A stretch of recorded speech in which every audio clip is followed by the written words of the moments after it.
है रामपुर गांव की। वहां एक बुजुर्ग हैं रामू काका, कोई 65 साल के। स्कूल में चौकीदारी करते हैं और पूरी ईमानदारी से। गांव में सब उनकी बड़ी इज्जत करते हैं।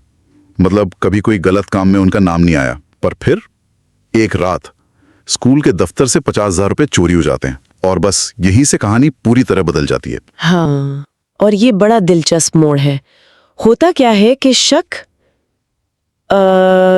की पहली सुई सीधा रामू काका पर जाती है। क्यों? सिर्फ इसलिए कि वो उस वक्त ड्यूटी पर थे, मौके पर मौजूद थे। ये दिखाता है कि हम कितनी आसानी से, मतलब बिना किसी ठोस सबूत के, सिर्फ जो सामने दिख रहा है उसी आधार पर नतीजा निकाल लेते हैं। बिल्कुल बिल्कुल। और गांव के प्रधान, उन्होंने तो कोई जांच पड़ताल की ही नहीं, सीधे रामू काका को नौकरी से निकाल दिया। और लोग भी ताने मारने लगे। सोचिए, इतने सालों की जो इज्जत कमाई थी वो एक झटके में उस पर सवाल उठ गया। कितनी नाजुक होती है प्रतिष्ठा, है ना? रामू काका को तो दिल ही टूट गया होगा, पर वो किसी से बहस नहीं करते, चुपचाप बस मंदिर जाके प्रार्थना करते हैं कि भाई सच्चाई सामने आ जाए। जी, और ये चुप्पी भी बहुत कुछ कहती है। ये सिर्फ दुख नहीं है, ये शायद वो गहरा सदमा है जब आपकी पहचान ही, आपकी ईमानदारी ही सवालों की घेरे में आ जाए। यहाँ पर वो सामाजिक विश्वास के टूटने का दर्द साफ महसूस होता है। हाँ। जब समाज आपकी प्रतिष्ठा की रक्षा करने की बजाय आप पर ही उंगली उठा दे तो इंसान एकदम अकेला पड़ जाता है ना। सही बात है। लेकिन कहानी यहाँ खत्म नहीं होती।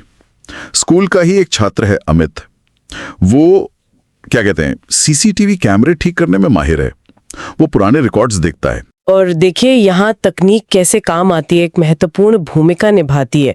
ये सिर्फ चोर पकड़ने का जरिया नहीं बनती, बल्कि जो मानवीय पूर्वाग्रह होते हैं ना, उसके सामने एक वस्तुनिष्ठ सच, एक फैक्ट रख देती है। बिल्कुल। सीसीटीवी फुटेज में साफ दिखता है, चोरी वाली रात 2 युवक दीवार फांदकर स्कूल में घुसे थे। बिल्कुल। उनके चेहरे भी साफ नजर आ रहे थे।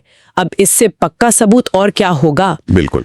अमित ये फुटेज प्रधान जी को दिखाता है, और जब पूरी पंचायत बैठती है, सबके सामने ये सच आता है, तो सब शर्मिंदा हो जाते हैं। एहसास होता है कि कितनी बड़ी गलती हुई। वो जो एक धारणा बना ली थी, वो सबूत के सामने टिक ही नहीं पाती है। फिर रामू काका को वापस बुलाया जाता है, उनसे सबके सामने माफी मांगी जाती है, सार्वजनिक रूप से। प्रधान जी खुद अपनी गलती मानते हैं, कहते हैं हमने बिना जांच के एक ईमानदार आदमी का अपमान किया, ये हमारी बहुत बड़ी भूल थी। और ये माफी सिर्फ एक औपचारिकता नहीं है, ये एक तरह से सामाजिक व्यवस्था को उसे ठीक करने की कोशिश है।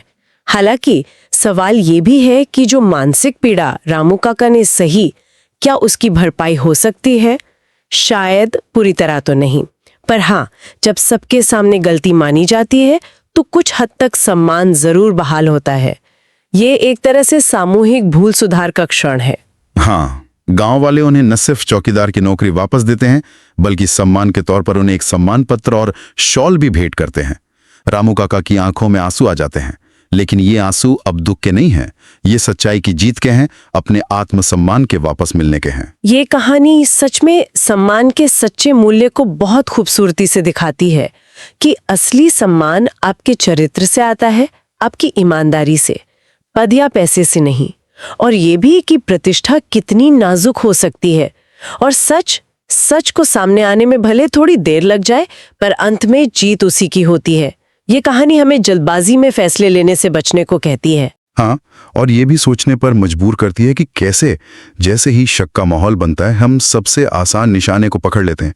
शायद वो एक तुरंत जवाब पाने की चाहत होती है ना, जो हमें निष्पक्ष जांच से दूर कर देती है। बिल्कुल। और अंत में ये सवाल जरूर मन में आता है कि हम कितनी बार अधूरी जानकारी के आधार पर किसी के बारे में राय बना लेते हैं। कहानी ये सोचने पर मजबूर करती है कि किसी की प्रतिष्ठा की रक्षा की जिम्मेदारी किसकी है। सिर्फ तब जब सबूत मिल जाए, या शक होने पर भी उसे संदेह का लाभ मिलना चाहिए। क्या हमारा समाज ऐसा करता है, या तुरंत दोषी मान लेता है? इस पर विचार करना बहुत जरूरी है।